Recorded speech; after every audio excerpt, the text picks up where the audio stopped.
Hi Jenny, welcome. Thank you, Nina.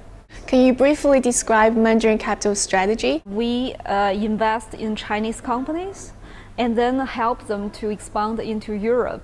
One of the major ways is through a merger and acquisition, but also we help them to find business partners, or we introduce like European strategic investors to team up with us together.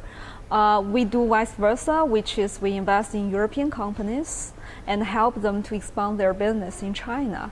This could be either by M&A or building a JV or even greenfield investment. Can you give us an example that illustrates how this strategy would work in practice?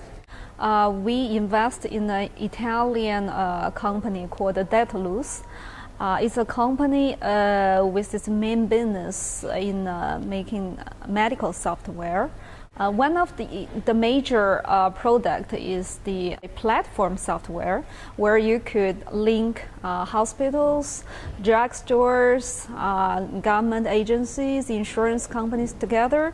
In China, this kind of software was only started 2 years ago, and the market is at a very beginning stage. After we become shareholder, we help them to look at many targets to be acquired in medical software sector in China. I think we actually scrutinized more than 30 different kind of companies. And finally, we choose the company, which name is Sunway Technology. It's located in northern part of China in a third-tier city.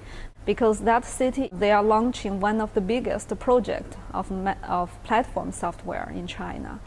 So this opens the window for Chinese market. Just at the beginning, we're getting a contract of roughly like 2 million euro, which is quite significant in terms of medical software in Chinese market. At the same time, we are also building a JV relationship with one of the biggest distributor of medical product in China, who can help us to approach hospitals across China. One of your latest investment was in Dagong Europe credit ratings. Can you tell us a little bit about the rationale behind this investment, and also how do you envision you can help this company to grow in Europe? Dagong, since it already has a very good base of business in China, it always wants to become an international credit rating agency.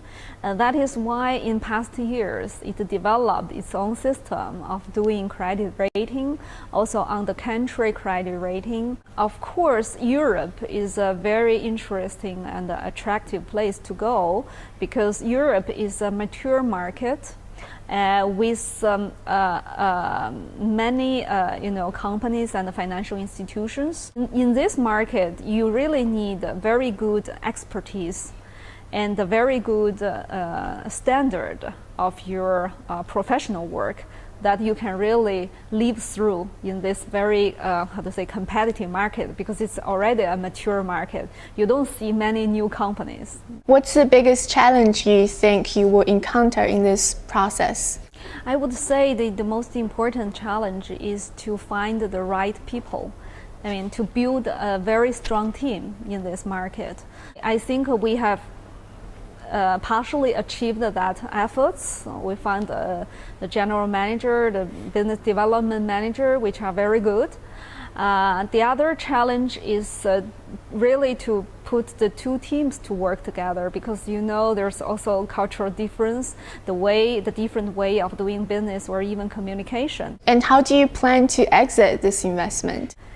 Well, we're planning to exit in roughly 4 to 5 years. We believe at that time we could already build a pretty strong business in Europe, and also Dagong would have a plan for also a listing in Chinese market, and we could exit at that time. Jenny, thank you so much. Thank you. I really enjoyed the conversation.